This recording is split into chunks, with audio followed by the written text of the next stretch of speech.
अस्सलाम वालेकुम मेरी बहनों, अल्लाह ताला ने इस पूरी दुनिया में 4 ऐसे बादशाह पैदा फरमाए कि जिनको पूरी दुनिया की बादशाहत दी गई और इनको पूरी दुनिया की हुकूमत और ताकत दी गई। इन 4 बादशाहों में 2 बादशाह मुसलमान थे। नंबर 1 हज़रत जुल्करनैन अलैहिस्सलाम, नंबर 2 हज़रत सुलेमान अलैहिस्सलाम और 2 बादशाह काफिर थे। नंबर 1 नमरूद और नंबर 2 बख्त नसर। तो मेरी बहनों, नमरूद वो अनोखा बादशाह है कि जिसकी परवरिश अल्लाह ताला ने खुद फरमाई। तो मेरी बहनों, आज की इस वीडियो में हम आपको बताएंगे कि नमरूद कौन था और उसकी पैदाइश किस शर्मनाक तरीके से हुई और फिर ऐसा क्या हुआ कि अल्लाह ताला ने खुद नमरूद की अपनी मखलूक के जरिए परवरिश करवाई और फिर जब ये बच्चा बड़ा हो गया तो किस तरह अल्लाह ताला ने इस बच्चे को पूरी दुनिया की हुकूमत अता फरमाई। लेकिन इसके बावजूद किस तरह इस नमरूद ने खुदाई का झूठा दावा किया और अल्लाह ताला की जात को जंग के लिए ललकारा और अल्लाह ताला के प्यारे नबी हज़रत इब्राहीम अलैहिस्सलाम को आग में डाला। और जब नमरूद ने अल्लाह ताला को अपने साथ जंग करने के लिए ललकारा तो किस तरह अल्लाह ताला ने नमरूद को एक लंगड़े और हकीर मच्छर के जरिए इबरतनाक मौत दी और इसको पूरी दुनिया के लिए इबरत का निशाना बनाया। तो मेरी बहनों, इन सारे सवालों का जवाब कुरान और हदीस की रोशनी में आज की इस वीडियो में हम आपको बताएंगे। इसलिए आपसे हम रिक्वेस्ट करते हैं कि हमारी इस वीडियो को आखिर तक जरूर देखिएगा। तो मेरी बहनों, नमरूद बाबिल का वो बादशाह था जिसको अल्लाह ताला ने 400 साल तक हुकूमत अता की। इसका पूरा नाम नमरूद बिन कनाक बिन कोस बिन साम बिन नूह था। रिवायत में आता है कि नमरूद एक वालिदा जिन्नू बच्चा था, यानी जिसकी माँ ने जिना करवाया था। कुछ रिवायत में आता है कि नमरूद की माँ का सोहर एक बादशाह था जो कि न मर्द था। तो नमरूद की माँ ने अपने सोहर के न मर्द होने की वजह से और अपने सोहर के बाद इस बादशाहत के लिए कोई हुक्मरान न होने की वजह से जिना करवाया, जिससे नमरूद पैदा हुआ। तो मेरी बहनों, एक बार अल्लाह ताला ने हज़रत इस्राईल अलैहिस्सलाम से पूछा कि ए इस्राईल, ये बता कि तूने आज तक इतने लोगों की रूह को कब्ज किया, क्या कोई ऐसा इंसान भी है जिसकी रूह कब्ज करते हुए तुझे बहुत ज़्यादा दुख हुआ हो? तो हज़रत इस्राईल अलैहिस्सलाम ने अल्लाह ताला की बात में अर्ज किया कि या रब्बुल आलमीन, तू खूब जानता है कि मैं जितनी भी रूह कब्ज करता हूँ मेरा दिल खूब दुखता है, लेकिन मैं तेरे हुक्म की नाफरमानी नहीं कर सकता। इसके बाद अल्लाह ताला ने इरशाद फरमाया कि ये मलकुल मौत अलैहिस्सलाम, ये बता कि सबसे ज़्यादा रूह कब्ज करते हुए तुझे किस पर रहम आया? तो हज़रत मलकुल मौत अलैहिस्सलाम ने अर्ज किया कि या रब्बुल आलमीन, एक मौत ऐसी है कि जिसको मैं आज तक भुला नहीं पाया। एक मर्तबा मुसाफिरों से भरी हुई एक कश्ती समुंदर के अंदर सफ़र कर रही थी। या रब्बुल आलमीन, तेरा हुक्म हुआ कि मैं उस कश्ती को फना कर दूं, तो मैंने तेरे हुक्म के मुताबिक उस कश्ती को फना कर दिया। या रब्बुल आलमीन, तूने हुक्म दिया कि एक औरत और एक उसके बच्चे को छोड़कर सबकी रूह को कब्ज कर ले, तो मैंने तेरे हुक्म के मुताबिक उस औरत और उसके बच्चे को छोड़कर सबकी रूह को कब्ज कर लिया। इसके बाद उसकी माँ और उसका बच्चा कश्ती के एक तख्ते पर बाकी रह गए। उस वक्त में उस बच्चे और उसकी माँ की जान के बच जाने पर बहुत खुश हुआ, लेकिन फिर तेरा हुक्म हुआ कि उस बच्चे की माँ की रूह को कब्ज कर लिया जाए और उस बच्चे को समुंदर के अंदर तन्हा बिना माँ के छोड़ दिया जाए। या रब्बुल आलमीन, तू खूब जानता है उस वक्त तेरा ये हुक्म पाते ही मेरा कलेजा कांप गया था, लेकिन मैं तेरे हुक्म की नाफरमानी नहीं कर सकता। मैंने तेरे हुक्म के मुताबिक उसकी माँ की रूह को भी कब्ज कर लिया और उस दूध पीते बच्चे को समुंदर के अंदर अकेला छोड़ दिया। या रब्बुल आलमीन, इस तरह जब मैंने उस बच्चे की माँ की रूह को कब्ज किया तो मुझे उस पर बहुत रहम आया और उसका दुख मैं आज तक नहीं भूलता। मलकुल मौत अलैहिस्सलाम की ये बात सुनकर अल्लाह ताला ने इरशाद फरमाया कि ये मलकुल मौत अलैहिस्सलाम, क्या तू जानता है कि वो बच्चा कौन है और कहाँ पर है और हमने उस बच्चे की परवरिश कैसे की? तो हज़रत मलकुल मौत अलैहिस्सलाम अल्लाह ताला की बारगाह में सजदे में गिर गए और अल्लाह ताला के हुजूर अर्ज करने लगे कि या रब्बुल आलमीन, तू खूब जानता है। इस पर अल्लाह ताला ने इरशाद फरमाया कि ये मलकुल मौत अलैहिस्सलाम, सुन कि जब तूने उस बच्चे की माँ की रूह को कब्ज किया और उस बच्चे को बीच समुंदर के तख्ते पर अकेला छोड़ दिया, तो हमने समुंदर की लहरों को हुक्म दिया कि इस बच्चे को सही सलामत समुंदर के किनारे पर एक जजीरे के पास पहुंचा दो, यानी कि एक टापू के पास पहुंचा दो।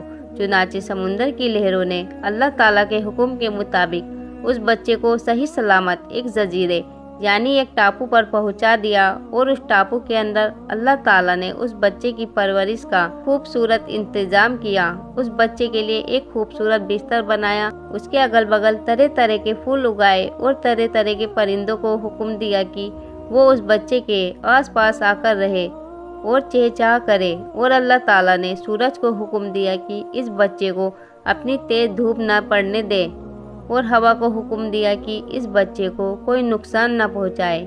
इसी दौरान वहाँ पर एक भेड़िए ने अपने बच्चे को जन्म दिया, तो अल्लाह ताला ने उस भेड़िए की ये ड्यूटी लगाई कि वो अपने बच्चों के साथ इस बच्चे को भी दूध पिलाए। अल्लाह ताला ने मलकुल मौत अलैहिस्सलाम से फरमाया कि ए मलकुल मौत अलैहिस्सलाम, हमने इस तरह नाज और नखरे के साथ इस बच्चे को पाला, यहाँ तक कि उसको एक कांटा भी चुभने न दिया। और फिर जब ये बच्चा परवरिश पाकर बड़ा हुआ तो अल्लाह ताला ने इसको पूरी दुनिया पर हुकूमत अता फरमाई और पूरी दुनिया का बादशाह बनाया।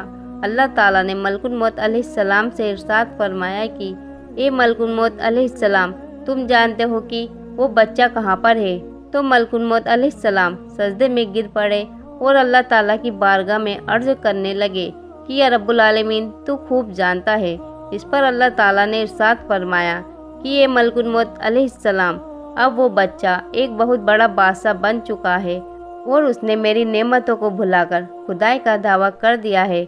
और उसी बच्चे ने मेरे खलील हज़रत इब्राहिम अलैहिस्सलाम को आग में डाला है। तो मेरी बहनों, इस तरह अल्लाह ताला ने नमरूद को नाज और नखरे के साथ पाला और उसको पूरी दुनिया की बादशाहत अता फरमाई। लेकिन ये नमरूद सरकशी और नाफरमान हो गया और इसने खुदाई का झूठा दावा कर दिया और ये लोगों से जबरदस्ती अपनी पूजा करवाया करता और खुद को खुदा कहलवाना। नमरूद को सही रास्ता दिखाने के लिए अल्लाह ताला ने अपने खलील हज़रत इब्राहिम अलैहिस्सलाम को भेजा। हज़रत इब्राहिम अलैहिस्सलाम ने नमरूद को अल्लाह ताला का हुक्म सुनाया और एक अल्लाह ताला की तरफ बुलाया, लेकिन नमरूद ने हज़रत इब्राहिम अलैहिस्सलाम की एक न मानी और उसी तरह न फरमानी पर अड़ा रहा और खुद को खुदा कहलवाता और पूजा करवाता रहा। और जो शख्स नमरूद को खुदा मानने से इनकार करता तो ये उस पर जुल्म और सितम करता। तो मेरी बहनों, नमरूद के ज़माने में बुतों की पूजा इस तरह होती थी कि हर घर में बुतों की पूजा की जाती थी। इस नमरूद के ज़माने में हज़रत इब्राहिम अलैहिस्सलाम वो अकेले शख्स थे जो एक अल्लाह ताला पर ईमान रखते थे और एक खुदा की इबादत किया करते थे। हज़रत इब्राहिम अलैहिस्सलाम ने नमरूद कौम को बार बार समझाया और बुतों की पूजा से मना किया और एक खुदा की इबादत करने का हुक्म दिया। लेकिन ये नमरूद कौम नमरूद की तरह अपने कुफ्र और शिर्क से बाज न आई और उसी तरह बुतों की पूजा करती रही। एक दिन हज़रत इब्राहिम अलैहिस्सलाम ने इनके झूठे खुदाओं को और इनके झूठे बुतों को झूठा साबित करने का इरादा फरमाया। चुनाचे हज़रत इब्राहिम अलैहिस्सलाम ने एक कुल्हाड़ी लिया और इनके बुतों के घरों में घुस गए जहाँ इनके तमाम बड़े बड़े बुत रखे हुए थे। हज़रत इब्राहिम अलैहिस्सलाम ने उस कुल्हाड़ी की मदद से वहाँ पर मौजूद तमाम बुतों को तोड़ दिया, एक सबसे बड़े बुत को छोड़ दिया और वो कुल्हाड़ी बुत के कंधे पर रख दिया ताकि इन तमाम बुतों के टूटने का इल्ज़ाम इनके बड़े बुत पर लगाया जाए। चुनाचे जब लोग अपने बुतों के घर पर पहुँचे तो उन्होंने अपने तमाम बुतों को टूटा हुआ देखा। उस वक्त तमाम नमरूद इस बात को समझ गए कि हमारे अंदर सिर्फ एक ही इंसान ऐसा है जो बुतों के खिलाफ बातें करता है और एक खुदा की इबादत करने का हुक्म देता है। चुनाचे तमाम नमरूदियों ने हज़रत इब्राहिम अलैहिस्सलाम को अपने पास बुलाया और उनसे पूछने लगे कि हमारे बुतों को किसने तोड़ा है।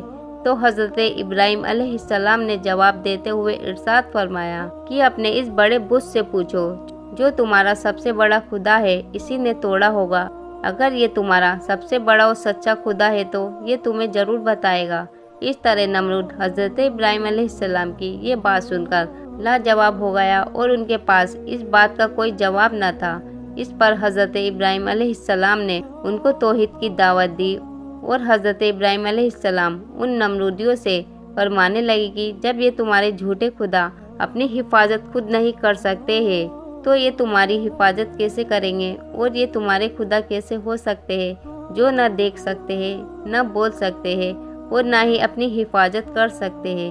حضرت ابراہیم علیہ السلام کی یہ بات سن کر نمرود تیس میں آ گیا اور انہوں نے حضرت ابراہیم علیہ السلام کو سزا دینے کا ارادہ کیا اور معاذ اللہ حضرت ابراہیم علیہ السلام کو قتل کر دینے کا ارادہ کر لیا۔